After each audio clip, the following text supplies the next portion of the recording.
Early goals, Georgian pot shots, and a discussion of every game of Matchday 2 of Euro 2024 as we prepare to bid a fond farewell to the 2 p.m. kickoffs. All that and more on today's show.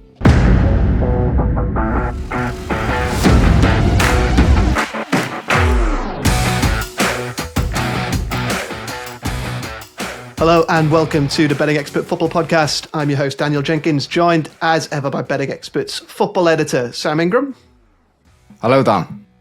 Hello. And joining us today, very special guest, is Betting Expert's contributor, content producer, whatever you want to call him, Jack Wright. He's an expert either way. How are you doing, Jack? Hi, Dan. I'm very well. Thanks for having me on. How are you? I'm great. I mean, it's the Euros. It's what it's all about. It's three games of football today. Copa America hasn't even started yet. So this is the calm before the storm, I think. Sleep pattern gone. It's gone. Sam, have you been enjoying the action? Loving it. Honestly, this first round of games feels like just the most frantic Euros ever, and I'm enjoying every second. Like, who'd have thought last night Turkey, Georgia would just be, game of the tournament so far. Yeah. That was absolutely brilliant. Like, if the tournament can carry on like it has been doing over these first week of games, then it's going to be brilliant. Yeah, there's been a few games that have kind of rewarded the hardcore viewers. Romania, Ukraine as well, another standout. If you put the effort in, you get the rewards back, I think, with Euro 2024 so far. Quick look back at last week's tips, Sam. And I think we said on the show last week, Matchday 1 of a major tournament, you like to go a bit easier. I said the same thing. We want to see the teams really before we commit too hard for it, and that was kind of reflected in the bets. Do you want to talk us through it, starting with Germany versus Scotland? Yeah, you're absolutely right, Dan. I think it is with a major tournament, it's probably wise to maybe sit back the first round of games, maybe see how teams approach things, see how teams set up in certain situations. And yeah, I mean, this time round, it didn't really get off to the best of starts. We had Germany versus Scotland, second half most goals. I assumed that maybe there'd be a bit of nerves there and Scotland would hold tight for maybe the first half hour or so, but they were down 3-0. And that ended up three goals apiece in each half. So that lost. Also had the same bet, second half most goals in Hungary, Switzerland. Similar story there. And Italy, Albania under 2.5 goals didn't happen because of a very early Albania goal. So that ended 2-1. Which was brilliant. And then the other one was Netherlands winning under 4.5. That was only 1.8, but that was the one winner out of 4. So not the best of starts, but always going to be tricky entering into the first round of matches at a new tournament. So I'm not too concerned. Yeah, one of those where you put a couple of bets on goals in the first half, low on goals in the first halves, and then we get goals inside the first 30 minutes of 10 of 12 games or something like that over the first set matches. How's your betting been going so far, Jack? I'm on the same page as Sam. Unfortunately, it's been a costly opening round, but it's the first of a few, isn't it? So we'll come back strong, we'll come back punching. And we'll look to take them on. But I think it just went against the grain. It went on Sam's viewpoints last week on the pod, and I shared most of those bets as well myself. So when an underdog scores after less than 30 seconds, you're in trouble. And I say it's been a great watch, but I say a little bit of a learning curve possibly. So we'll look to take it on and make some money this round of games. Fingers crossed. Yeah, one of those where you rip up your tickets straight away, isn't it? So for today's show, it's happened a few times. Won't be the last. So for today's show, I want to go through all of Matchday 2. And I mean, we had been hoping to get this out for people to listen to early on Wednesday, 19th of June, as we're recording, but some slight technical difficulties this morning means we'll probably miss the cutoff point for Croatia versus Albania. But do you just want to go through this game quite quickly, guys, and let me know, just commit to digital stone any bets you want to do. Just, people won't be able to back them, but they'll know if you were right or wrong. Go on, Sam. Yeah, I'll start us off. I don't think this is, I'll keep it brief. I don't think this is going to be a thriller. I think Croatia edge it in the end. What I've got written down is Croatia win and over 1.5 first half corners, maybe, or Croatia win and under 4.5 goals or under 3.5 goals. You can get that around even money. That's probably how I'd play it. I just feel like Croatia will have too much for Albania in the end. They'll sit deep, look to spring counters in like from a low to mid block. So that's probably how they play it. And I just think Croatia edges it, but it's not probably one that I'd put up as a track bet. Jack, similar feelings? Yeah, same hymn sheet for me, really. Nothing official on this one either. I think the prices kind of drive that. My lean was going to be Croatia to win and under 5 goals for much of the same reasoning. I think Croatia will grind them down. I think the result flattered Spain a little bit. The 3-0 win for them against Croatia. Croatia obviously missing a penalty as well, but they had more possession, more shots, and because of that penalty as well, won the XG battle. But we all know that it's the goals that go in that matter, and ended up with a 3-0 defeat. But expect them to bounce back here. But again, I think all the stats are backed up very nicely in your superb, might I add, betting guide that you put together at the start of the tournament. And that sums up exactly just how short on goals you normally find Albania matches. Obviously, for this line, under 5 goals, that was the case in all 8 of their qualifiers. And in 6 of their 8 actually went under 2.5, as you pointed out, an average of 2.11 goals per game there. And as far as Croatia are concerned, their last 16 competitive games have gone under this line. Only one has gone over, and that was a 5-0 beating of Latvia. So, I think Albania can bring more to the table than the Latvians. So for me, not a strong play. Croatia to win, and maybe 1 or 2 goals in it, but under 5 is the play. It comes in at 1.72, so a bit short for what I'd put forward as a official play. Yeah, good stuff. The betting guide mention wasn't part of the contract, but is always appreciated when you come on the show. Let's move on. We will get this out in time for the hosts. They're taking on Hungary today. Germany, very, very impressive in that opening win over Scotland. I thought they looked fantastic, Jack, on the day. Germany, full of quality in every single area, but that attacking 3 sitting behind Kai Havertz is really something, isn't it? Certainly is, yeah. They were white hot, weren't they? And I think their biggest challenge now is how to follow that up. The expectation's been set. The bar is very, very high. Can they do that? I'm always a little bit cautious of going in on a side that have been so dominant and so impressive in that first game. You know, will sides treat them a little bit differently now? In the same way, I'm a little bit cautious of going in against a side that have been completely battered. So more of them later, though, of course.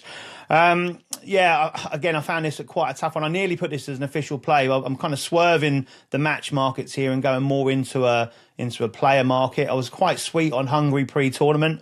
Fancied there might well be a dark horse in this competition because they've been very good over the last couple of seasons, and they've bloodied a few noses of the elite nations as well. And Germany are part of that. Nagelsmann described them as being unpleasant to play against. So it was obviously a watershed quote rather than what he probably meant. But look, I think Hungary will come into it with confidence. They were 14 unbeaten until that shock warm-up defeat to the Republic of Ireland. They did bounce back from that, and now they've obviously got to go and bounce back again after that defeat against Switzerland. I thought they were really disappointing in first half. They did bring it together a bit more in the second half, but the player that I've got in mind is Barnabas Varga, someone that I've backed to be their top goal scorer pre-tournament. Above the poster boy, the golden boy of Hungarian football, Dominik Szoboszlai. Obviously got on the score sheet in that opener as well, which was very, very nice. He's not exactly burst onto the scene. He's 29 years of age, so he's kind of a slow burner. He's took time to get there. But a great season for him last season, 20 goals in 24 appearances for Ferencváros. But what caught the eye is he got 9 in 11 appearances in the Europa Conference League. So been on the European stage, managed to get some goals there as well, and I think that's caught the eye to get him into the international setup, where he's now scored 7 in 12 for Hungary as well. So really, really good vein of form for him. He got 4 in qualifying from just 6 appearances. He only had 11 shots to get those goals as well, 6 of which on target, which equated to a shot on target every 62 minutes. So really, really impressive stuff. 0.5 shots, over 0.5 shots on target from here is 2.2. The kind of odds you'd normally expect a striker in good form to score, let alone just to get a shot on target. The only reason I've not gone official with this one is purely because of just how efficient that German defence was against Scotland, obviously only allowing them one scruffy shot, which was then deflected in for the goal. But I think Hungary will bring more to the table. As I say, they shouldn't have too much fear going to Germany, having been there and won recently. So, I like it. I like it a lot. It's a strong play, but not quite enough to go official because I've got a few others I do prefer later on in the show. Fair enough. Yeah, no, I like the bet too.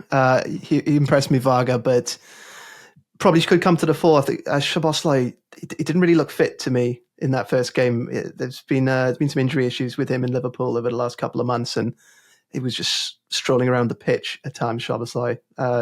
So that could put a bit of onus onto Varga. Interestingly, this game has got the highest goal line I've seen in the Euros so far, 3.25. So obviously the bookies are expecting Germany to get the majority of them. So Sam, do you think there's a way in here? Well, I'm not surprised they're expecting goals. Wirtz, Musiala, Havertz, joined by an on-rushing Gundogan when getting into the final third. Like it was great to watch, really easy on the eye. Positionally, it was fluid. Musiala was everywhere across that forward line. They dropped deep to show for the ball, and we saw on a few occasions Germany getting behind the last man from a direct ball over the top, and it must have been hell for that Scottish back line. They wouldn't have had a tougher game as a unit probably ever. They were run all over the shop, and eventually it showed in the scoreline. It's going to be a nightmare for national sides to deal with that kind of movement. Musiala offers so much. You literally can't get near him. He drags opposition players around the pitch, opens up loads of space for his teammates. You can imagine if you were playing against him, it'd be horrible. Like you'd think you had him, you'd stick a leg out and he'd already be 5 yards away. We spoke yesterday, Dan, and you brought up like a Lionel Messi comparison, which is a stretch, of course. But in terms of like his low center of gravity and the way he goes past people and can be shot of a defender in an instant, like I think it's bang on. Like if you want to stop him, you're probably going to have to give away a free kick in a dangerous area of the pitch. Similarly to Jack Grealish, maybe, but just with a little bit more cuteness to it. And Wirtz too, like he's so fast with the likes of Gundogan and Kroos in behind, and Wirtz offering the potential for a ball in behind over the top. It just all looks perfectly balanced. And I've not even mentioned Havertz, who has grown into like a crucial component for club and country.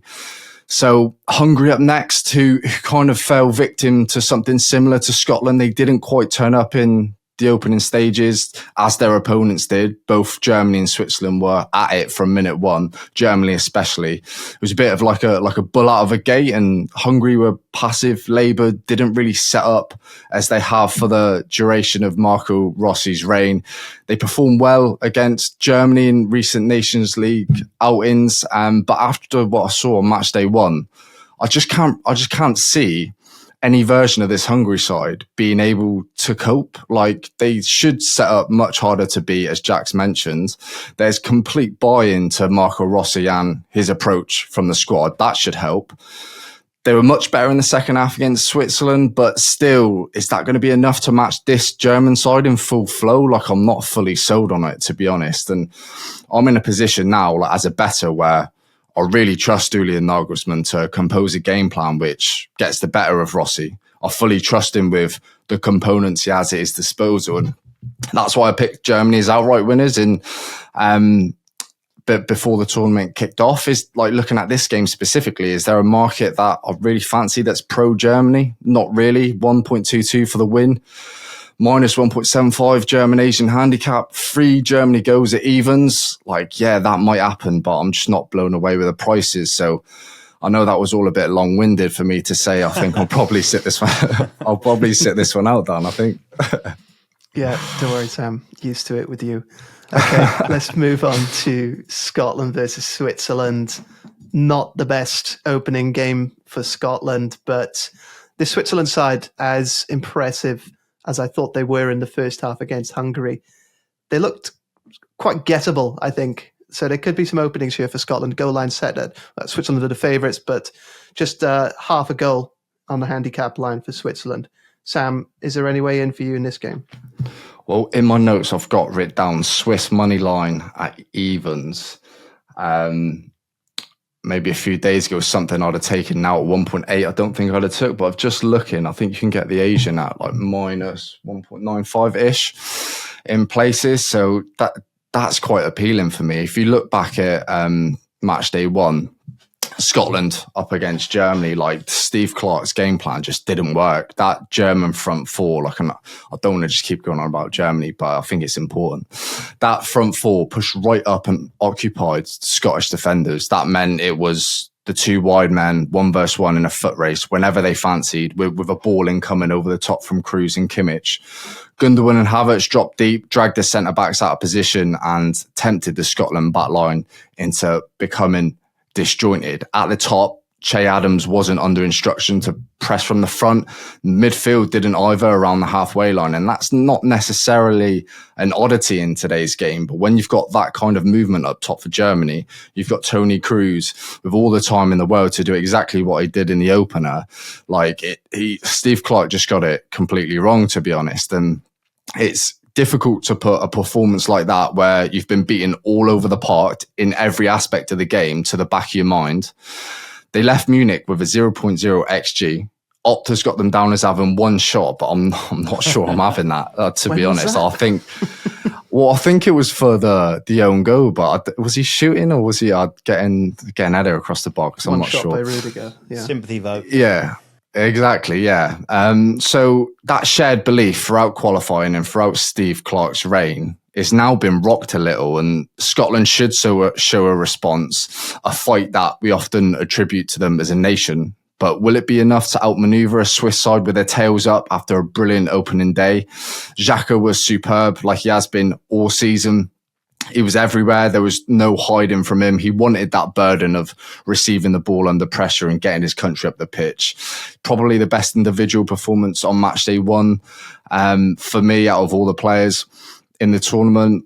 And Switzerland, they didn't feel so Swiss at times in that match with Hungary. They've got pace in abundance in their squad, and I'm not sure that's really attributed to them previously. They've got Ndoye on the wing, Dua up top, who, by the way, I should mention, I only heard of when Jack texted me before the game, pointing out that he was a 20-1 to be Switzerland top scorer. Honestly, the first time I'd ever heard of him. So fair play to Jack. And I think, which is 20-1, I think maybe he's around 3-4-1 now. So that was a good shout. Other than him, Amdouni and Bolo, like there's talent there and there's pace that will frighten any team. On top of that, you've got your Summers, your Shahs, your Akanjis at the back. It's a pretty solid squad. And I fear for Scotland here a bit that their opponents have big tournament experience. It's plentiful and their tails are up, like I said. I like the Swiss, but I wasn't sure at 1.8, much more sure at evens. If that price keeps drifting a bit towards even money, then I think I'll take that for Switzerland on the nose. Yeah, I totally agree with what you said about Scotland's game plan. They really just let Toni Kroos dictate the game. Obviously a different kind of threat here with Granit Xhaka in this Swiss side. So, Jack, how do you think this game's going to go? What have you got? Yeah, I like Switzerland to win this. I think that price is, just about right. If you can get even money, then that's an absolute steal for me. But yeah, I've got to oppose Scotland in this one. I have gone with the main man, my boy Dua now to get on the score sheet again.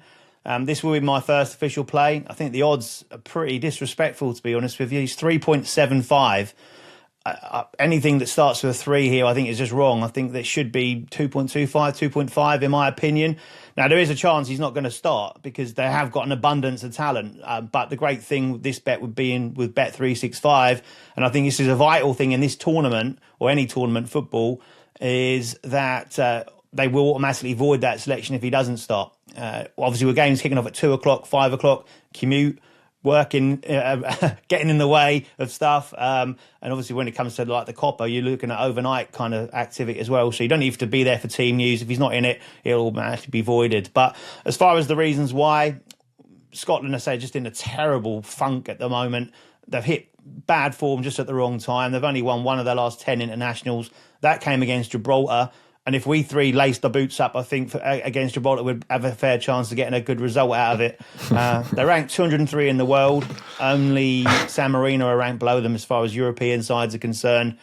And as far as the Swiss, as you mentioned it there, Sam, they've not been very Swiss in recent times. They've only lost once since the beginning of 2023. They scored 22 goals in 10 qualifying games. And a quiz question here, obviously being English, we have to make it about England. It's been 15 minutes since we've mentioned England. The first player, English-born player, to score in Euro 2024 was, and it's not Jude Bellingham. Dua. It is Dua, yeah, born in London. So, I know, a bit of a shocker, that one. He didn't stay around long, admittedly. I think he left when he was 2, but there we go. We'll take that, though. Yeah. So it's a bit, I just said, Sam, I had to do a bit of digging around. That graphic flashed up that he was starting. Is he a striker? Is that wrong? Is he not going to be there? Indeed so. So I had a little dig into what he's been up to. He's kind of loitered around the second tier of Swiss clubs on loan most of his career. He signed for Ludogorets in Bulgaria last season, had a solid campaign via a spell in the second tier in Germany. 15 goals in 37 last season. And he also attributed the fact that he's in this Swiss squad, which was a surprise, let alone in the starting line, in the squad was a surprise. The fact that he also appeared in the Europa Conference League last season. So that European experience was enough to be him a bit of a wild card into the side. So, as I said, I think there's disrespect with any odds starting with a 3.75 the price here. Yeah, Briolimbolo obviously came off the bench and scored after a horrific campaign with Monaco due to injury. Shaqiri and Noah Okafor didn't even set foot on the pitch. So they have got options to rotate. You could definitely say that Dua did enough in his performance to get another start here. It'll just be a question whether they want to freshen up against the Scots, who are obviously brittle. No Porteous, of course, because of that red card. That's likely to mean Grant Hanley coming into the side. Hardly played any football across the domestic campaign, of course, due to an Achilles injury, which we know are really tough to come back from. So for me, it's worth a play here on the basis that it will be void if he doesn't start. But Dua, to score at any time, 3.75 is my first official play. Yeah, it looks good. I mean, I'm still trying to get over the fact that I didn't get that pre-match text about him being top Swiss scorer. But I did tell Sam to forward it on to you, but I don't know what happened there. There must have been some more technical issues. Lost in the post. Oh, wow. Some more of them. There's a lot of it about these days. So before we look ahead to Thursday's games, I just want to bring it back to you, Jack. Every team's played now at the time of recording. Which team has impressed you most on Matchday 1? Oh, I'm going to have to go obvious, aren't I? But out of the obvious, I think Slovakia actually impressed me how they went about the work against Belgium. Obviously springing a massive surprise result, maybe a little bit of a rubber green with the VR decisions, but I thought generally how they went about Belgium was impressive. Romania, the biggest shock for me. I expected them to be pretty dire this tournament, despite their campaign. So my bad on disrespecting them there, and that was a superb result against Ukraine after a tricky start. As far as best performance is concerned, I still think France were probably only in third gear in beating Austria. So that's a bit of a warning shot for the contenders out there. I thought seeing an exciting and different Spain was impressive, but it has to be Germany. You can't not go for them, I don't think, after a 5-1 hammering on the opening game of the tournament. Only conceding that own goal as far as an attempt at goal is concerned. And take your pick, Musiala, Wirtz, Kroos, man of the match, tough. And then you've got a whole host behind them hitting solid 8.5 out of 10 performances as well. So, yeah, very, very impressive. Let's see if they can keep it going. Yeah, fully agree with that. It's got to be the Germans, hasn't it, after Matchday 1. Sam, we were speaking yesterday. The only other team, I think, probably relative performance compared to what our expectations were before the tournament was Slovenia. Would you agree with that?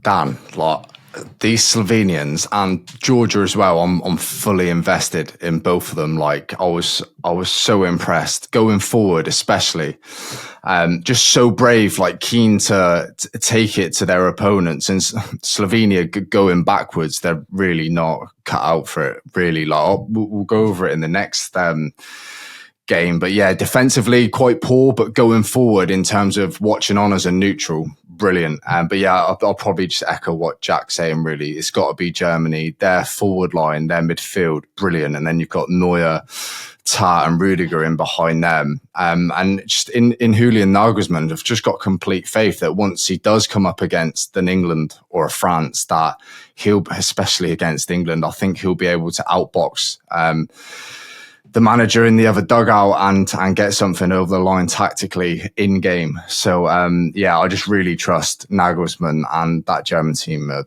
looking really good. Yeah, fully agree. Speaking of Slovenia, let's move on to Thursday, June the 20th. They're part of the first game coming up against Serbia. I think this could be a pretty decent one. Goal line set at 2.5, which I think, maybe you can get above evens for over 2.5, which I think could be a good way in. Sam, what have you gone for this one? So before I start, Betsy has under 2.25 goals as her value bet of this match. And I'm going for both teams to score. And I really like the over 2.5 goals line. So man versus machine again. And I'm fully willing to take her on. Speaking of Slovenia a minute ago, I love their performance against Denmark. It fills me with belief that they have enough in their ranks to get past the Serbian side at least once and make this a really good match. Slovenia were in the game for the whole 90 minutes. They always looked threatening. They came out at half time and it felt like they had really grown into the game. It looked as if they felt as if they now belonged, and they fully believed that. As if they deserved to be rubbing shoulders with Christian Eriksen and the like. And every other attack, you felt like Slovenia were going to create an opportunity of sorts. You've got Sesko up top, supreme talent, of course. You can see that in his touches, how he holds the ball up, his willingness to take on shooting opportunities and his efficiency in doing so. The standout for me, was Andres Spora up top of him. He was decent. Couldn't hit a cow's arse with a banjo, but his all-round gameplay really stood out for me. He's lightning quick, which is a leg up. Defenders hate playing against someone like that. Again and again, he made a run through either both of the central defenders or on the shoulder of one or the other, depending on where the ball was on the pitch. And the Serbian backline isn't the quickest. They don't want to be on the turn. That's the last thing they want. They want to have their goal behind them, the game in front of them. But Spora won't afford them that luxury, I don't think. He'll have them turning, and Pavlovic especially, they'll hate that. He really struggled against Saka in the first half against England before coming out quite assured in the second, but that did coincide with England struggling all over the pitch. And his strike partner, Sesko, he's a touch different. He can get in behind too, but he's a little bit more intricate. He can hold the ball up, bring the midfield and wide man into play, and release Spora when he can in that 4-4-2, which Slovenia employ. And all this love for Slovenia, but honestly, their backline leaves a lot to be desired, and that's absolutely perfect for both teams to score selection. Serbia struggled against England. Their build-up play was so poor, and I don't think that was a case of England stifling Serbia. They just really struggled to bridge that gap from midfield to the front men. There was no creative spark, and that changed when Tadic come on. And I'm not sure why this didn't happen, but Stojkovic, Serbian manager, he should have set his team up to cause a nuisance to England's backline aerially, and it just didn't happen. There was one shot from 19 crosses. A lot of the time those crosses were blocked or from deep with just one striker to aim at in the box. And for me, they need to fill that 18-yard box like Germany did when the ball went out to Kimmich before Germany received that penalty for the third goal. Gundogan knocked it out wide, and each of Wirtz, Musiala, Havertz and Gundogan all sprinted as fast as they could into the box as soon as Kimmich controlled it and got out of his feet. That's attacking intent.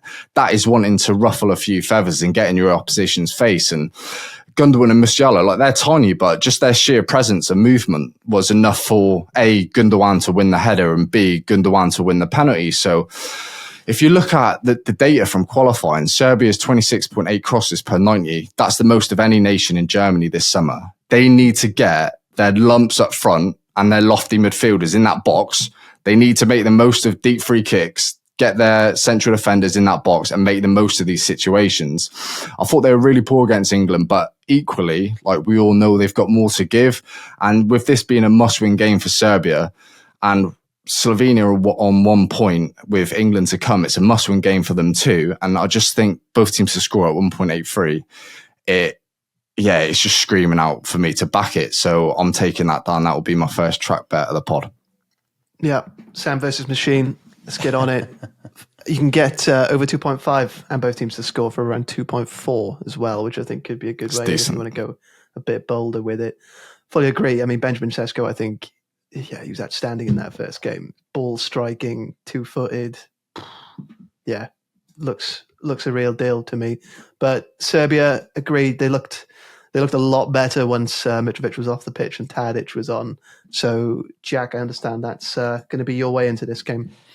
Yeah, I've got no official play on this one. I can't add much more to it, to be fair. Very impassioned reasoning and argument there from Sam. So I don't want to dilute it any, really. My lean really was, I think that Tadic seems to have been rested with this game in mind. That's the only reason I can assume he wasn't playing against England.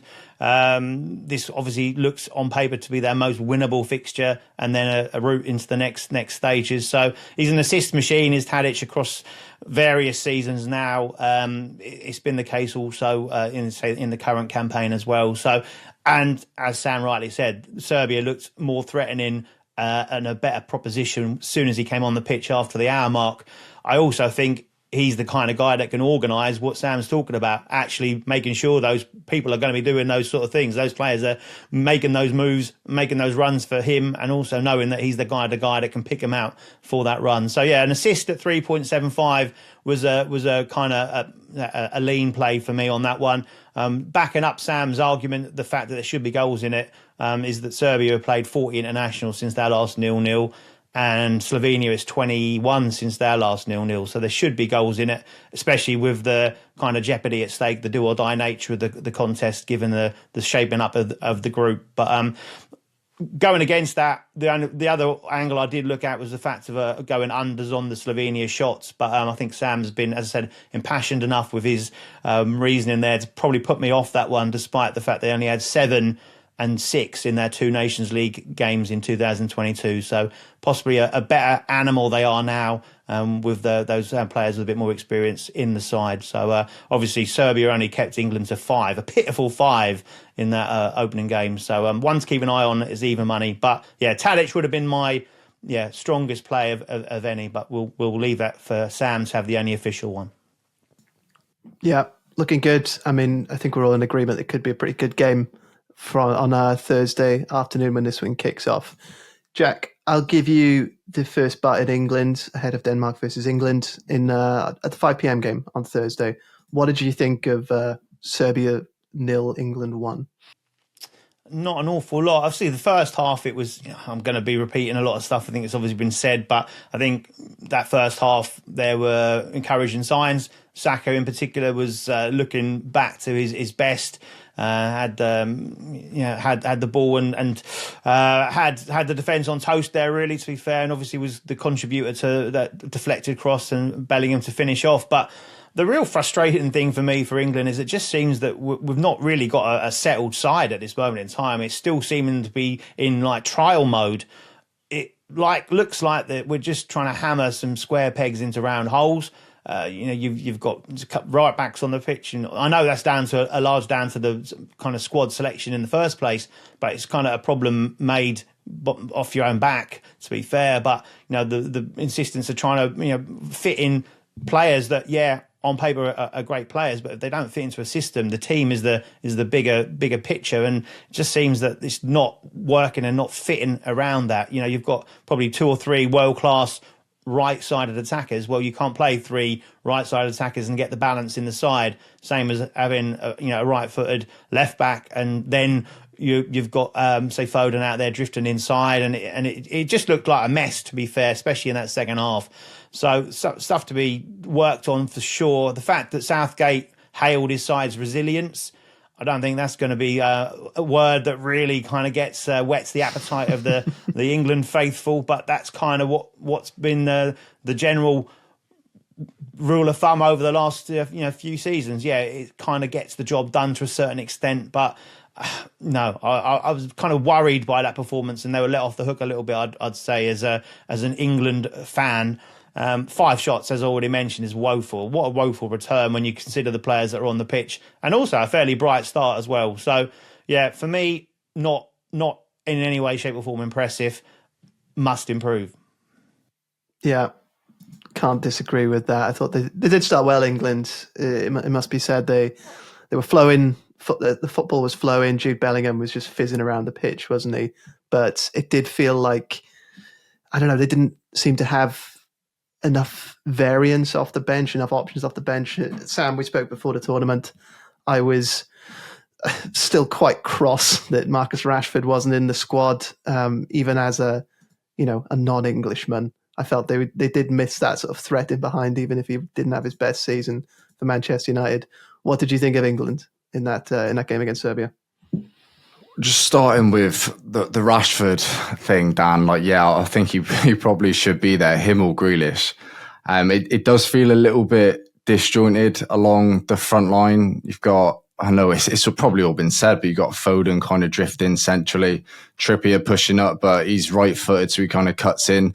I think for me, you have to start like an Anthony Gordon against Denmark. Get him in the team. Unless Shaw's fit. If Shaw's fit and he can start left back, then I think Foden in that kind of left wing position is okay. It's not ideal, but it's okay. And yeah, so for example, if we do start Anthony Gordon, then that's a dilemma in itself, because what's going to happen to Bellingham? He looks brilliant in that number 10. Are we really going to drop him back, sit next to Rice and put Foden there? Which begs the question, do you bench Phil Foden? And after that season, just feels daft me even kind of saying it out loud. But that's the kind of question marks Gareth Southgate's got to answer against Denmark. There wasn't loads of positives. That first half-hour spell was bright. I enjoyed myself watching that first half hour, and then it was downhill. Some positives, not loads. Mark Gahey was fantastic. I thought he was calm and composed in possession, completed every pass in the first half of his tournament debut, didn't put a foot wrong, and didn't have to deal with too much, really.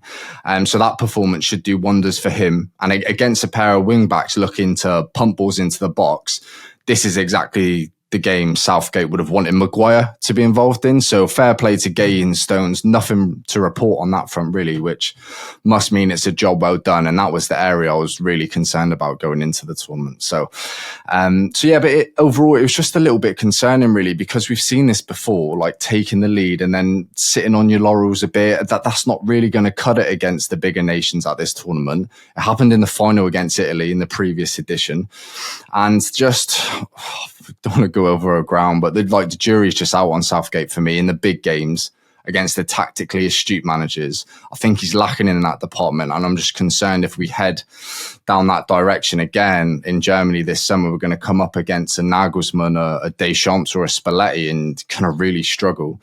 But look, I don't want to be too negative. It's the first game in the group. Let's move on, see how we perform against a Denmark side who are better in build-up and likely won't be as toothless as Serbia was. It'll be an okay test for England. Denmark struggled in the opener as the clock ticked down. They were comfortable in the first half, but Slovenia rocked them time and time again, as we touched on. And if Slovenia can do that, then I'm sure England can. However, this does feel like a game where both could maybe shake hands with a draw and move on to the next, which I'm a bit concerned about in terms of like approaching this from a betting perspective. At the prices, it's probably a pass for me, although I'm going to put England and under 5 goals up as more of a lean than an official play. I do think that has legs if we bring that opening half-hour performance against Serbia into the match at some point. It'd be nice to see that for 90 minutes, but we'll see. Yeah, we'll see. Fully agree. I was going to bring up the Euros final analogy. I thought, look, it was, as a comparison, it was pretty similar way the game flowed. Jack, on betting for Denmark versus England, what have you got? Similar angle, really. I think Denmark are well organised, hard work and motivated. The history of these two sides meeting tends to produce few goals. We saw it in the semi-final of the last Euros, which ended 1-1. And that was with England having home advantage. They obviously went on to win in extra time. But again, a lean for me because of the prices and because of how I see this one. I think I'd like to see before making a move, really, I'd probably suggest I'd like to see the England lineup and say if it does look more balanced, if there are some big calls in that, then I'd be a bit more bullish with them, I think. But if we go down the same route and if it's an unchanged side or possibly a Gallagher in for a Trent scenario, then yeah, I'm not holding out hope for too much of a different outcome.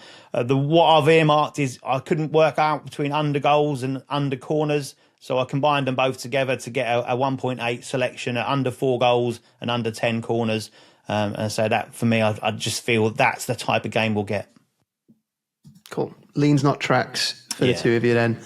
let's zip back to Group B for the late game on Thursday, which is Spain versus Italy. Eye-catching one. Jack, do you want to kick us off here? Yeah, I do have an official play for this one. This one I really like, kind of caught my eye, especially with these two sides that I enjoyed watching in the opening game. So the bet itself is time of the first Spanish goal. It's before 51 minutes. Odds are 1.83. I was initially looking at playing them to score in the first half, and that's even money. So if people want to go a little bit more bullish, you can do. But for this one, I just expect this to be an open and entertaining game, which is what you'd not normally expect when kind of two European powerhouses come together, especially in a group stage where they might, as you said already, with England and Denmark, shake hands and move on. But I just feel that these two sides are set up differently with the two managers in charge at the moment. We've got a different kind of Spain and a different Italy. Spain has scored 10 first-half goals in their last 4 games. Now, there's some weak opposition amongst that as well. But if you stretch that back and look at the goals scored before the 51st minute, which obviously is the criteria for this bet, it's happened in 7 of their last 8 internationals where they've scored before that timestamp. One of those did come in that little window in the second half, so we've got a little bit of wiggle room should it be 0-0 and keep our fingers crossed for explosive start to the second half. So I just think that Luis de la Fuente is really changed the dynamic of this Spanish side. And I listened to the pod last week and Sam rightly mentioned the fact that long run of having more possession than the opponents. I can't remember the exact number now. It's 130 something, which ended against Croatia. Bizarrely, it was just how it went. But, he has gone on record as saying that he's not a possession obsessive. They want to play different ways. They've got 2 out-and-out wingers. They do make the pitch wide, which therefore creates more space in central areas. They can get those ball players on the ball and pick out the passes. But also, it does mean they've got the option of that counter-attack as well, which is a threat they haven't normally had. And Spanish fans are going to come for me here when I say watching them over recent seasons had got a little bit boring. Watching them playing back and forward without really any cutting edge was getting to that point where they needed to change it up. And De La Fuente has come in and he has done that. He's ripped up quite a lot, and he's now made this a more exciting side. As far as Italy are concerned, of course, this is on the heels of them conceding that goal after 23 seconds against Albania. So got good form as far as an early goal concession is concerned. But these two sides did meet almost exactly 1 year ago in the Nations League semi-final at a neutral venue. Spain won that 2-1 and got a very early goal. I think it was the 3rd minute they scored then. So there's history on the side for that as well. And I just feel this is a more open and attacking, expansive Italy side. They've gone on record as saying that it's about performances and how they're playing more than results. We'll see how that one pans out if they get a hammer in. But with the defence that's in transition at the moment, with all that experience that's dropped out of the side, I just feel this is a nice play to get Spain on side and the goals on side, which have been a feature of the tournament so far. Yeah, looking good. I think I heard on BBC Radio 5 Live that it was the first game Spain had won with having lower possession since Euro 2008. So makes sense, yeah, something like 14 odd years. But yeah, with that, they relinquished possession, but they also relinquished quite a few chances against Croatia. I think 16 shots for them. The XG was I think they lost the XG battle, didn't they? Yeah, they did. On the day. So Sam, what's your way in for this game? Looking like maybe some goals on it. Yeah, I'm joining Jack kind of arm in arm against Betsy, who again has gone under 2.25 goals as her value bet of this match. So yeah, I love both teams to score. That's what I'll be going for. And I do really like that over 2.25 line again. So yeah, again, men versus machine. Looking at the match specifically, James Horncastle described Italy's performance against Albania as Tic Italia football, which I thought was great. And so whether they'll get the better of tiki-taka that they'll come up against on Matchday 2, I'm not so sure, but I'm convinced that we'll see a different Italian performance than maybe we're used to when coming up against Spain in the past. They won't arrive to soak up pressure and contain under Spalletti. We might not see the type of defense first, ask questions later performance that maybe football Italia lovers in the 90s and beyond will so vividly remember. I expect them to give as good as they get against Spain. Spalletti said after their opening game against Albania, we'd like to do something that isn't rigid, that's quite free, give the players and their talent freedom of expression while being an organised team at the same time. The more unpredictability there is, the more a surprise it becomes for our opponents. And that's a bit of fun, isn't it? Like Spain, if you look at their openers, Spain conceded 2.38 XG against Croatia, 0.79 from a penalty. That Spanish backline weren't comfortable. It's not a comfortable looking backline. We can all see it. If Spain win this tournament, it's because they've outgunned sides at the other end, not because this defence has kept clean sheet after clean sheet. I feel all right with going on record with that line of thinking now, even though we've only just finished match day 1. Spalletti also said after the first game, we liked ourselves too much. I saw a lot of good things, but they have to lead somewhere. So although he was happy with the performance, he wanted more in the final third. He wanted more than the 2-1 scoreline they left with. Like, he wants more conviction, more decisiveness in the final third. Like, he wants those through balls to strikers. He wants goal scoring opportunities. He wanted Albania to be put to the sword. And I think he's just going to continue with that, because he's a clever bloke. Like, he's going to know where Spain's weaknesses are, and I think he's going to look to exploit them. In the Spanish camp, you had Rodri and Morata. You have to say their doubts for Spain. De La Fuente said they're both fine, but whether they start the game in a major tournament when games are coming thick and fast is another story entirely. They didn't look fine against Croatia. So if Rodri's missing, it's probably a leg up for the both teams to score bet. And it's a Spain side that look clinical. And dare I say it, it's an Alvaro Morata that also looked clinical, I think. The 1v1 was taken superbly. And maybe he's a different beast with a captain's armband around his arm. I'm not sure about that, but we'll see. But yeah, Spain's defence will face stiffer tests this competition than Croatia in match day 1. And that is exactly what we have here with Italy. And that's exactly why I like goes at both ends.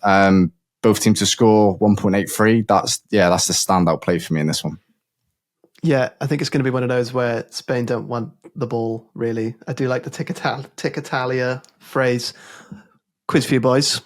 6 players had 100 passes or more in match day 1. How many of them were Italian? Or still, I mean, they still are Italian, but play for Italy. 3. Jack, any advances? Well, it's got to be higher or lower, isn't it? As he's gone right in the middle, so I'll go higher. It is higher. 5 of the 6 players with 100 passes or more were Italian. All of the top 5, and then Toni Kroos just knocking on there. He only played 80 minutes, so he probably would have been a bit higher in that. But, yeah, nice. The inescapable Toni Kroos. So on Spain and on Lamine Yamal in particular, probably the standout forward for them, I'd argue, in that first game. I think he's been, along with Musiala, I think those are the 2 favourites to win Young Player of the Tournament.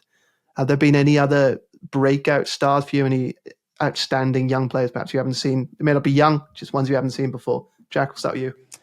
I think yesterday brought Arda Güler to our attention. I'm sure fans of La Liga would have known about him already at the back end of last season. He put a very nice little body of work together for Real Madrid. He's been quite open about the fact that he wants more game time next season, which will probably lead to a loan move. And he's obviously been quite bullish about his talents, because he said he wants to go to a side that's in the Champions League. But he certainly backed his talk up on the pitch yesterday, not only with that stunning strike, but I just thought his all-round game was really impressive.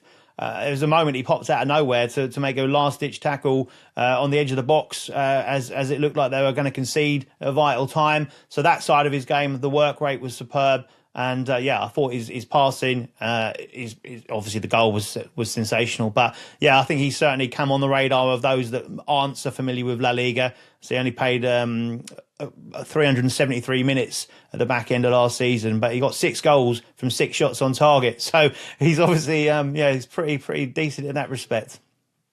Yeah, first teenager to score on their Euros debut since Cristiano Ronaldo, I believe. Sam, any advances on the question? No, I had Güler down, Musiala, who I've touched on, and Lamine Yamal, Dan. The biggest thing for me, that thing that said like 1,000 words, is that Spanish team, packed with experience, been there, done it at the highest level throughout that team. They were always looking for him. They clearly trust him to get the ball commit take-ons, take shots, get the ball in the box, whatever it was. Like, they trust him to do it. And we saw with his assist for Danny Carvajal, where he's kind of like curled it in and put it right in between that space between the keeper and Danny Carvajal. He couldn't miss, and he looks brilliant. So I think if we're going to look at maybe young player of the tournament in the betting, I know it's boring because they're both favourites, but maybe Yamal Musiala, and just beyond them, Florian Wirtz. I think those three are deserved front runners. Yamal being 16 is just ridiculous, isn't it? And like I said, a composure that he had there, just to lift his head up and find that pass to Carvajal. We've seen it quite a lot of times this season, even with like more seasoned players, where there's some excellent approach work, gets the penalty area, and it just seems to get a bit nervous. Just that little bit of lack of composure. And he had it in spades. And like I say, at 16 years old, it's crazy. And like his 2 goals and 5 assists in 8 appearances for Spain is what a start that is. Yeah, he's an old soul, isn't he? He looks about 12, but he plays like he's 40. Yeah, looks like a seasoned pro. I think it's going to have to be on the Welshman to mention Jude Bellingham in this question as well. I thought for the first 30 minutes, he was exceptional in that game against Serbia. And I mean, he's nothing new now. We saw him light up the Champions League final as well. But those first 30 minutes, his first start at the Euros, I think it was, he just looked, he looked like a kid in school who was playing with 2 years below. He was a year 11 coming up against a bunch of year 8s, and he just looked bigger, stronger, taller, faster than every other player on the pitch. I just thought he was outstanding. Obviously, England's performance kind of dipped after that, but yeah, it was brilliant, well. Dan. He plays with like a knowing arrogance, and he can get away with it because he's always the best player on the pitch. And at 20 years old, for England, like always heaps of pressure in that England shirt. He loves it, like he welcomes it. And yeah, we've said it on the previous pod. If Jude Bellingham has a good tournament, then England will be right there, all the way to the end. So hopefully that continues. I think he's gone favourite to be player of the tournament. We had up until yesterday. I don't know if that's still the case now, but I think if he does well and England go deep, then he's not going to be getting young player of the tournament, as he's going to be going straight for the big prize. So he glides about the pitch. To say it looks like he's been there for like last 10 or 15 years. It's crazy to think that's his debut. It's mad to think he's 20 years of age, and to say his presence all over there is kind of ingrained in the England side right now. He's the key man. Yeah, looking good for him. Moving on to Friday, and I do want to speed this up so we can get this out before the tournament finishes. Friday, 21st of June, Slovakia versus Ukraine. Sam, do you want to kick us off? Yeah, that feels like a personal dig at me going on and on, but I'll get through this as quick as possible. Slovakia versus Ukraine. Bet for this: Ukraine or draw, double chance, and most corners. That's at 2.75 on Bet365. So I'm not sure Ukraine's going to beat Slovakia, but I think we can rely on them putting in an improved performance on Friday. Dovbyk and the rest of the forward line were quiet against Romania, but Romania made sure of that. They defended aggressively, touch tight to Dovbyk, and nullified Ukraine's main attacking threats. They felt a little bit disjointed up top, and it's like that attacking line is supposed to be their best asset, but yeah, they really struggled for any semblance of maybe like a cohesive structure up there. And I think really we just need to give Romania a pat on the back. You had Sudakov, who was quiet by his standards, Mudryk and Sigankov didn't necessarily have the impact they should have. And I really do expect that front four to be at it early in forward areas against Slovakia. They've got a point to prove now. While searching for the 3 points, they desperately need to get them out of the group with Belgium on the horizon in the final group game. I think we should see Ukraine dominating, sitting in Slovakia's half for large spells. A draw sends Slovakia through. Maybe no more points in the group sends them through as well, but a draw definitely does.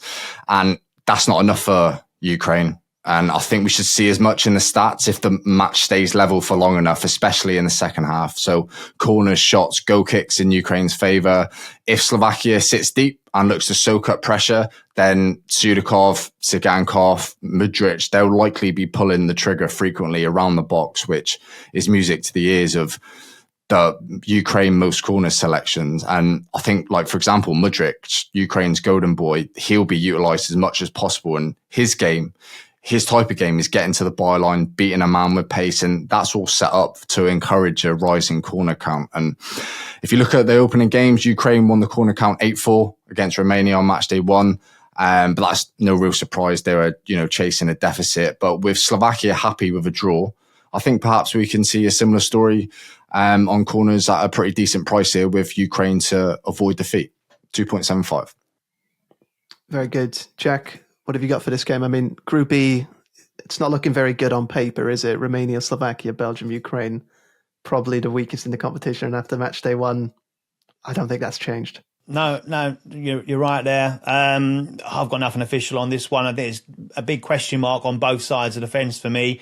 I was impressed with Slovakia against Belgium. They did ride their luck a bit, of course, with the VAR calls, but they're also the oldest team at the Euros. And I think that's going to play into it with this quick turnaround of games. That midfield three they've got are knocking on the door of a combined age of 100. So they're going to feel it, especially because they put a lot of effort into that game. They were doing a lot of pressing. And yes, look, can they respond? I remember Duda being on loan at Norwich, and he certainly wasn't the player that I saw the other night when he was with us. But that's not he's not alone in that respect. Look, they've been impressive under Francesco Calzona. They only lost 4 of their 19 games under him. They won 10 of them as well. So they're used to getting a positive result out of these games. So only Portugal beat them in qualifying as well. So as I say, they will come, and they want to keep that momentum and that run going. And they seem to play and work well for him, and he seems to enjoy being there. Also, for Ukraine, the problem for me with them is they started off really brightly. Then they just capitulated, and so that front four were, as Sam said, were disjointed, and they just weren't at the races on the day. If they can click, they're going to be a problem for anyone in the tournament, let alone Slovakia. So that's the question mark there. Can they produce what we expected to produce on that one? So with everything a little bit up in the air for me, it's nothing I want to take on officially. My lean was going to be the other side that Sam's gone for there. Slovakia plus 0.25 on the Asian handicap at 2.05. I thought obviously got a couple of results on side, and would go on the basis of Ukraine not being able to kind of turn it on after that first performance. But yeah, nothing official for me. Very good. Moving on to the 5 p.m. game, and it's Poland versus Austria. Could be quite a physical one in Group D. This one is, isn't it? 5 players completed 5 or more tackles in matchday 1. 3 of them are playing in this game. Sam, what are you expecting? Well, Austria played well against France. We said they would on the pod last week. The Austria +1 Asian in that game was tempting. They pressed well, high up the pitch, as you'd have expected under Ralf Rangnick. He said after the game that France deserved the win, but Austria were in it till the last minute, and that's exactly how it looked, and that's how I felt watching the game.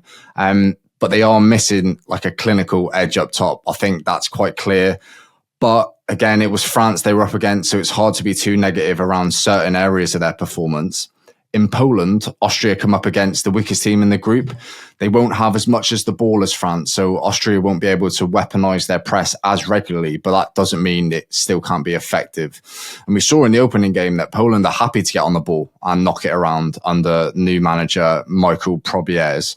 It's not the Poland team we saw in the World Cup. We can be sure of that. They're much brighter in possession. And despite scraping through qualification and being released to the Wolves into one of the toughest looking groups in Group D and entering the first game amidst an injury crisis really at the top end of the pitch, they were all right, I thought. Like, there's no disgrace in losing by 1 goal to the Netherlands. And in Adam Bushka up top, I felt like he deputised really, really well. He's a big boy. He's probably someone that Austria could do with at this tournament. Occupies defenders, gets around the pitch, and his movement towards the front post for his headed goal from the corner against the Netherlands, and then the nod past the keeper to the far side of the net, like Lewandowski would have been proud of that. And does Lewandowski come straight back into the team if he's fit? Probably, but I did like the look of Bushka. There's a decent plan B option there if Poland need it, which they very may well do in this group. And for this game, yeah, specifically from a betting point of view, I just feel that in a game where both need to win to get out of the group, I think Austria edges it at even money.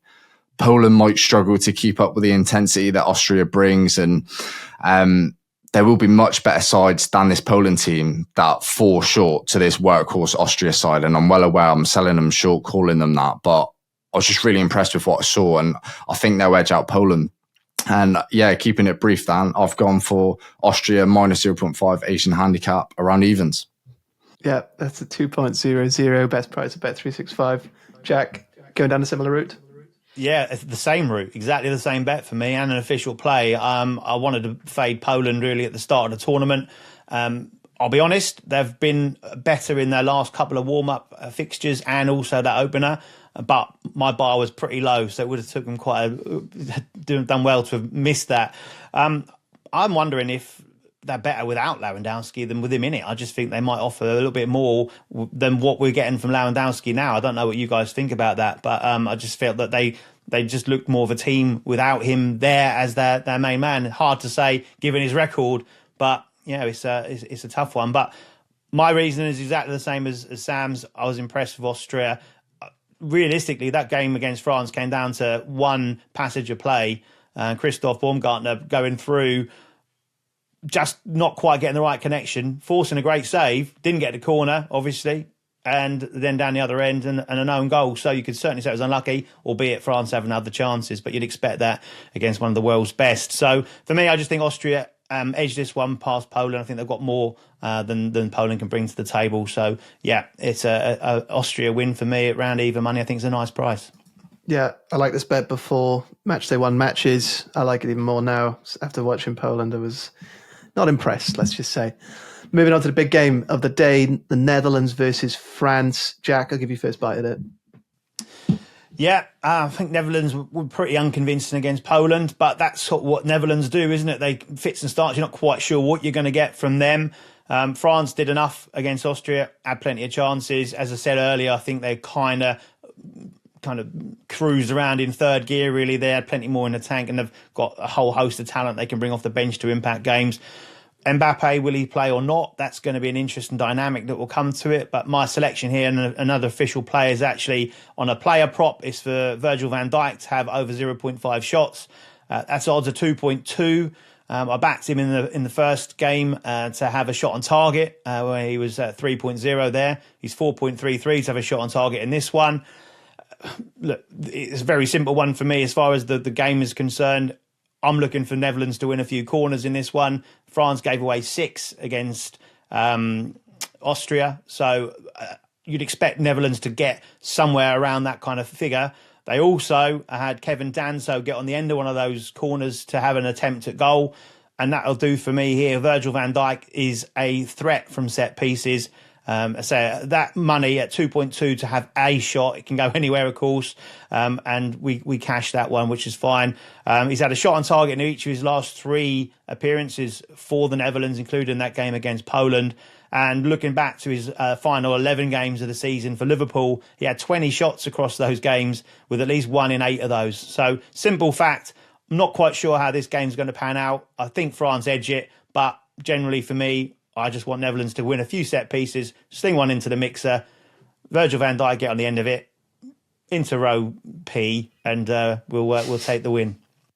Yeah, just a couple of shots for the Netherlands from set pieces in that first game, but you'd imagine if they do get any, it's going to go to that beanpole Van Dijk, isn't it? I disagree. I was quite impressed with the Netherlands. I thought they were just so forced into quite a difficult situation with that early goal, but I thought they responded quite well. I was quite impressed with them. Just maybe get the midfield balance right and they'll be okay in this tournament. Sam, what have you got for this one?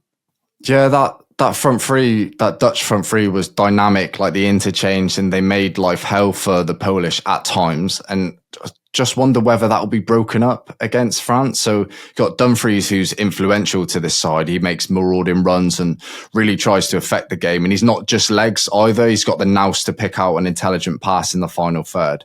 When he bombs forward, Nathan Ake at left back pulls inside to create what was essentially 3 central defenders when in possession. And that provides a solid base for the Dutch to then spring attacks and offer a level of cautiousness to counter any transition opportunities for their opponents behind them. But against France, I think Coman might look to sacrifice one of the lads from the forward line and add another one of his central defenders to make it like a 5 at the back, 3 centre backs, then Ake and Dumfries on either side, to make it like a really, really solid back 4 or 5 options in and out of possession. So I'm I think he may go with that. And that leads me to believe that maybe it's not going to be the most thrilling encounter. Maybe we're not going to see the type of game we saw Poland versus the Netherlands. And with Kylian Mbappe out too, then that just, that kind of maybe ushers my thinking over to the under 2.5 goals line too. It's not an official play, but I kind of like the thinking of that. And I know I read Netherlands versus France prediction piece on Betting Expert this morning from Steve Viss, and he's thinking of along similar lines too with the under 2.5 goals play. So that could be something to think about, but I think it's one that I'll just gladly sit back and enjoy. On the same as Jack, I've got France edging it, but if I had to make a bet, probably under 2.5 goals. Yeah, I don't think I could lean either way on this. Draw maybe at 3.5 if you fancy low stakes play, kind of suits both teams. I think would be the only way I'd go in if I do bet on this game. So just before we get to Saturday and the final day of Matchday 2, we've seen every team play, as I've said, starting to affect the outrights. Have you guys seen any outright price changes, any market opportunities that you want to share briefly? Start with you, Jack. Not really. I've been focusing on the team news. I think if you're seeing players that are coming in that you're not expected to, then pounce on those, have a little look there. See how, I think for me, Matchday 2 is the key element, that when we're starting to look at the making a final move for maybe team top scorer, if you're thinking a side might be eliminated, there might well be that they draw a blank in the final game so that we can get on effectively what's already there. Or if you think they might form a surprise and kick on, then get on board with that kind of thing.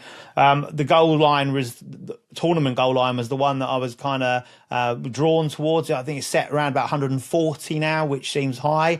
But given the fact that we're probably seeing a lot more goals in that first round of fixtures, then that's possibly still attackable for those that are they're looking for it to continue. As I say, Matchday 2 and Matchday 3 should see an increased amount of goals given the fact of the nature of the beast. But 11 shots, goals from outside the area was the real shocker for me. That's like 35% of the goals scored. There was 3 own goals as well in that mix, wasn't there? So I look to see if there's any lines on that at the moment to see where that goes, because that can't continue for me at that kind of level. So that I would suggest I was looking at an underplay on that one, but at the moment the line stayed the same, so there's no play on that, but one to keep an eye on, I think. Yeah, tournament goals looks quite interesting. That would be an average of about 2.74 goals per game. I think we're at 2.84 at the moment, but yeah, obviously that'll drop off in the knockout stages. Yeah, Sam, you think so? Sam, have you got anything?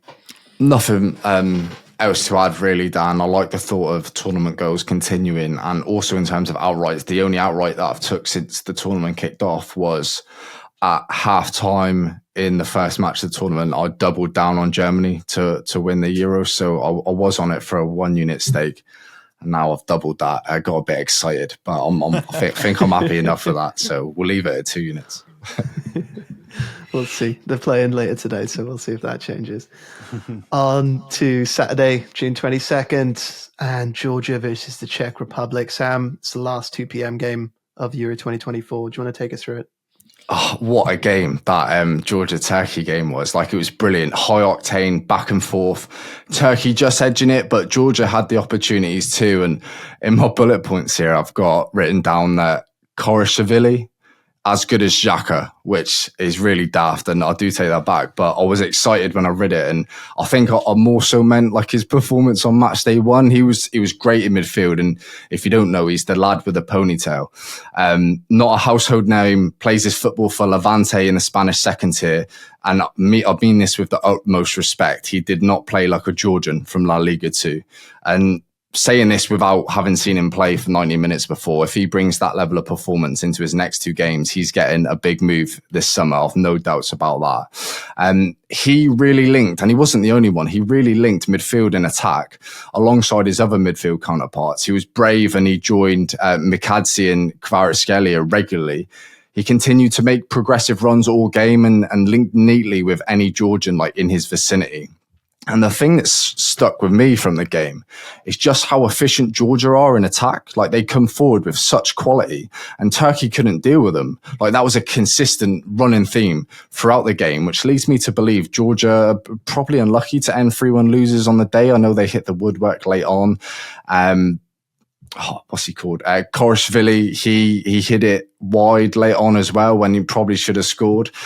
So they had their chances, and I'm not really sold on Czech Republic. They lost to a very talented but maybe a little disjointed Portugal side, and they didn't threaten them much at all. One shot on target, which was a screamer from outside the box, so fair play to him. But other than that, there was nothing really to shout home about. 0.43 XG from the game for them. Schick up top looked like a man who hasn't had many minutes this season. He looked rusty. And I think Georgia can get something from the game if they play like they did against Turkey, if Mikadze up top and Kvaratskhelia turn up, and if their midfield shows the same kind of hunger that they did in the opening match. And with Czech Republic being such heavy favourites, there's going to be Georgian player props, for example, which look appealing. So keep an eye on that when the markets are out. And that's probably where I'd have gone, but they're not out at the minute. So from what's available to me now, both teams to score at 1.83 looks good again. And weirdly enough, it's Czech Republic who I'm concerned about for that selection. So that also says to me that Georgia plus 0.75 is probably a decent line too. There is value in that, so wouldn't put anyone off the handicap line. But again, for me, both teams to score 1.83 looks pretty good. Yeah, they looked good in that first game. Georgia created 12 chances from open play. Only 4 teams created more. One of those being their opponents in that game, which probably why it was such an entertaining watch for the neutrals. Brilliant. Jack, what have you got for Georgia versus the Czech Republic? Yeah, great game and like stunning atmosphere, which has been another theme of the tournament as well, hasn't it? So that's really bringing to the party. I was impressed with Georgia. Thought they were unlucky. Much the same stuff that's already been said. For as far as the Czech Republic concerned, it's a case of can they shift gear now, because they were backs to the wall. They'd made the mind up they were going to be all out defence and try and spring something against Portugal. Nearly got away with it, but as I say, they weren't in any way, shape or form impressive. So it's hard to make a case for them at this moment in time until we sort of see them in possibly a more adventurous state of mind. But for Georgia, I love the way that they linked play. I love the fact that when they were defending, they didn't just launch it clear. You see so many sides just bang it forward into open spaces and then have to reset and defend again. They looked to play a way out. They played through the lines. They picked out the passes and the players. And I say it was all linked really well. And Mikadze up front, I thought was exceptional. I thought his running of the channels, his work rate was stunning, as well as, of course, scoring the goal. He was the man I then quickly checked to see if the markets had gone live, and they haven't yet. But he was the guy. I backed him for a shot on target yesterday at 1.83. If he's anything like that kind of price again here, I'd be all over it. He's a player that I've got a big history with. I've known him. I followed him way back in the day when he was on loan in the second tier of Belgium. From Metz to Serang. No, apologies, I probably got that one completely wrong as far as the pronunciation is concerned. But he'd scored 19 goals in 21 games for them then, and the bookies hadn't caught on to the fact that he was prolific at that level and was a very nice prize week in, week out. So seeing him performing now at the top level is like a real kind of special moment for me, although I've got no Georgian affiliation. But for him to score that goal as well was great, and obviously the fact I made a bit of money out of it again was another special factor. So for me, that would be where I'd be looking at it. I agree with both teams to score. I think Georgia will do the same thing again. Willy Sagnol is obviously respected as a player by Munich and France, and he's bringing that to this Georgian side, and I think that gives them a lot of confidence to go and take these sides on. And say both teams to score, I think, is a very big runner in this one at a nice price. Mikadze would be the one that I'd look at as far as a shot on target market is concerned if he's priced nicely. Yeah, 4 shots for him in the game in that match against Turkey, which I think only 4 players had more on match day 1. So definitely could be a runner when those markets come out. On to the 5 p.m. game, Turkey versus Portugal. Jack, I'll take it back to you. What are you feeling for this one? Oh, this is a hard, easy pass for me. I don't really know. Turkey surprised me with how they came out and played yesterday. Obviously, they were roared on by that incredible support they had there, and they read on the waves of that, didn't they? They were absolutely sensational, especially in the early part of the game, and it looked like Georgia were on the ropes. I thought that goal that was disallowed, which would have gone 2-0, it looked like it could have been an absolute cakewalk for them. I thought they were going to stroll away with it. Then it turned, so they had to dig in, and I thought they did well to kind of catch the breath and come back again. 2 wonder strikes as far as the goals were concerned as well. They don't happen every game. And of course, in the end, they got a third with the fact that they had an empty net to slot one into after Georgia's keeper had gone up for a couple of set pieces. So, yeah, I think I can't really make a case for this. Portugal yesterday huffed and puffed a little bit. I said they looked another one of the top sides that looked a little bit disjointed, but they've got an incredible record under Martinez, and they've got incredible strength in depth, as was showcased by the fact that the 2 players come off the bench to one provide the assist and the other to score the goal. So, yeah, I can't really find a bet for me that I like in this one. As I say, Goulet, we've talked about already, possibly a player prop market around him because, he looks a severe talent, be it even in the tackles market because, he's all over the pitch as well as his contributions in forward areas. As we've said, 6 attempts on target for Real Madrid, 6 goals, and obviously scored again yesterday as well. Yeah, it was absolutely night and day with these 2 games, wasn't it? From Group F, we saw complete and utter chaos in Georgia versus Turkey, and then very pragmatic approach from the Czech Republic, the deepest of deep blocks, Portugal having all of the ball, creating all the chances, and then obviously they had to get one late after that one went in for the Czech Republic. So very different challenge for Portugal here, Sam. Turkey aren't going to sit back like the Czech Republic did in that first game. So could be a little bit more of an easier one for them to get a few goals on the board, maybe.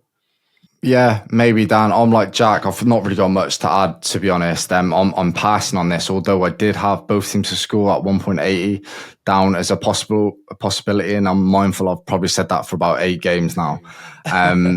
But the main question is, can Turkey score against this Portugal side? Maybe, but if you break down their 3 goals against much weaker opposition than they'll face in Portugal, you had that volley outside the box, which was beautiful, by the way. That Goulet screamer, a breakaway goal against no goalkeeper. They did have other chances too, which they were unlucky with, but I'm just mindful that this is a completely different game. And I'm mindful that I'm being sucked into this both teams to score or over 2.75 goals line, when in reality, it may not play out that way. That's probably how I'd side, but I think I'm just going to pass because, like Jack, I'm just not too sure what we're going to get here.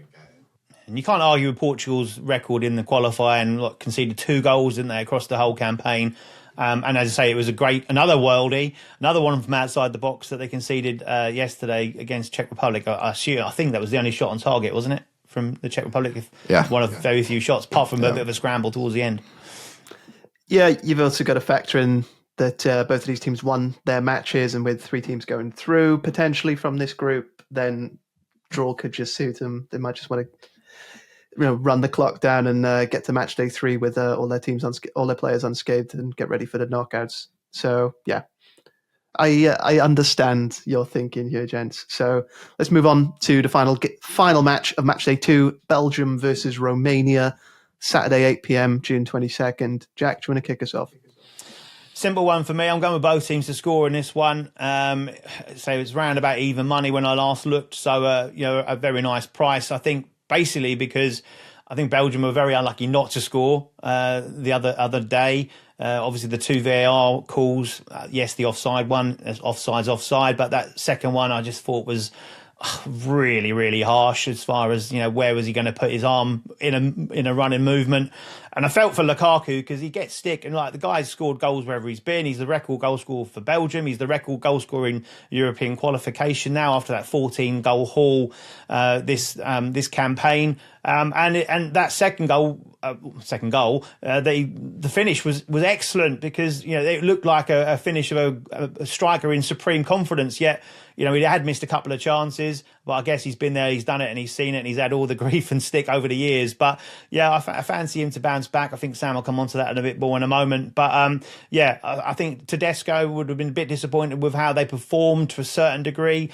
Defensively, for me, they just look really, really weak. I would not fancy having that central defensive partnership in my side at all. The pressure can be put on that. We saw Romania do that against Ukraine. The first goal they scored was come as a result of pressing of the goalkeeper Lunin, and that scruffy clearance then resulted in another great goal. I think both sides can come to the party in this one. I don't trust Belgium's defence, and I think they've got a lot of attacking talent, obviously, that they can get at Romania. and get same goal, say at least one goal past them. So both teams to score would be my unofficial play on this one. Just a lean for you. I mean, I don't know. This game is very delicately poised, I think. It could be easy to fall into the trap of back in Romania after that 3-0 win. You can get them plus 1.25 goals, or even +1, or even just +1 on the Asian handicap market at a pretty decent price, which looks pretty good on paper, but game state certainly suited them. And I don't think before they got that opening goal against Ukraine, they were all that impressive, Romania, but second half, you can't fault them. Belgium, it's not looking good. It's not looking good. I don't know, small thing, but when I see players shouting at each other, arguing with each other when they're misplacing passes and they're chasing a goal, I don't know, it switches me off. Sam, what do you think for this one? So yeah, in this group especially, I've got an outright, which is an outright bet, which is just stinking the gaff out already. I've got Belgium, Ukraine dual forecast, which you could now get on at 100 to 1. So that's not good. Double down. I'm glad I'm not alone, Sam. Yeah, terrible. Literally couldn't have got off to a worse start. But yeah, I've seen Slovakia's 1-0 win over Belgium described as one of the biggest upsets in European Championship history, according to the BBC. And if we look at Betting Expert's Euro 2024 betting guide, shameless plug, we'll see that at 6.50 on Bet365 at kickoff, that makes it the 6th biggest upset, according to the odds, in European Championship history, behind Greece 2-1, Portugal in the Euro 2004 opener. So, big shock. And before we get into it, actually, I just wanted to bring up that snicker meter when it hit Lewis Openda's hand before Romelu Lukaku's disallowed goal. Like, I don't know if I'm having that at all. I don't like that. I don't know if I want to be seeing that in football. What's that about? I don't mind it. Why though? Like, for me, if it hits his hand, you need a snicker meter, how far, 25, 30 yards out from goal, to maybe decide whether it was a handball or not, then maybe it's not a handball. Unless it's clear he's moved his hand and he's gaining an advantage. If it's just hit his arm when he's running, I'm not having that anyway. The thing is, like, they could have had that technology for 5 years and it probably wouldn't have been needed to be used. Like, I don't think we'll see it again for a long time. It's such a specific piece of technology for football. Yeah. But sitting there on Lukaku, top goal scorer, and I said to my mate at the time, I said, they're not taking that one off him. I went, oh, hold my beer. Yes, they are. Yeah. And I was thinking, I get it. Like, but it's, as you say, Snicko's like, say it's come off his index finger or something as he's moving. It's like, I think when you look at the defenders have not even raised an eyebrow about the fact that was possibly a handball or disallowed, that's when you've got to raise concerns. And then, a day later, was it even the same day when the corner that should have been given for against France was not even looked at? I know that's different scenarios and that, but you think, where's it going? Anyway, enough of VAR for me. Break the rules, get punished, as far as I'm concerned. Oh, yes. God, what a taskmaster. Go on, Sam, I shouldn't have brought that up. We'll just carry on. Belgium will get a bit of stick for that loss, clearly. That was the first time they've lost in 15 matches under Tedesco. You had Yannick Carrasco at left back in a flat back four. Like, I'm not sure what that's about. He didn't look assured there, and his link-up play with Trossard ahead of him on the wing looked a bit clunky. Belgium were caught out by Slovakia's high press in the first half, and they weren't clinical or efficient when it mattered. And on another day, it might have been 3-1. You had Lukaku miss for about 5 yards out, maybe after a few minutes gone, and then Slovakia went up the other end and scored. That's how it happens sometimes. And the big talking point, you've mentioned it, Jack, will be Lukaku's 2 disallowed goals. It was another game in a major tournament where maybe the weight of the world seemed to be against Romelu Lukaku. But so naturally, I'm going to go for a Romelu Lukaku anytime goal scorer, because you just can't be that unlucky 2-3 games in a row. I'm not having it. I think he's going to find the net. And we've seen that Belgium's chance creation often ends up at his feet, and he's just got to not fluff his lines once or twice and actually find the net this time at evens. I I don't think that's a bad price. So yeah, I was going to put pass down for this game at the prices, but Lukaku at evens to score. Yeah, I think I'll have that. Yeah, looking good. I mean, I was on it in the first game. I'll probably be on it in this game just to sort of make up. But yeah, let's hope the snickometer is left in the cupboard by the officials here. So that wraps it up. We've got 12 games, 2 people tipping on 12 games, and neither of you have marked which of your bets are tracked or not. So let's go from Wednesday. Sam, track bets for Wednesday? Yeah, that's poor admin from me. I am going to track Switzerland Asian handicap minus 0.5. That was around 1.95 last time I looked. Yep, cool. I'll Jack, take that. Anything tracked for Wednesday? I did have my little asterisks on mine, on those notes. He does as well. Great admin. Fantastic. Must have been lost in the post again. Sam, do you want to take us through yours for Thursday?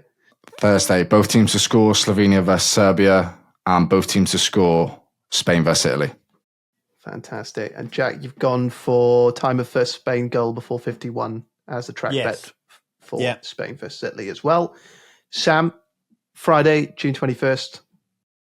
I'm going to have Ukraine will draw and most corners bet builder at 2.75. We'll have that for a unit tracked. We'll also have Austria minus 0.5 Asian handicap at evens tracked for a unit. Cool. Jack, you're on that as well as a tracked. Yeah. And Netherlands versus France. Virgil van Dijk over 0.5 shots. And Saturday, June 22nd, Sam. Both teams to score again. Georgia versus Czech Republic. That'll be tracked for a unit. And that's it from me. And that's it for you, Jack, as well. Yeah, Duar was the only other one, the anytime goal scorer in Scotland, Switzerland earlier on. Is the one I've tracked as well. That is down as a tracked. Okay, that's good. That wraps it up. Thank you very much. If you are going to be using any of the tips from this match, please gamble responsibly, only betting what you can afford to lose. Thank you very much for joining us, to Jack Wright. Thank you much for having me. Very good to see you.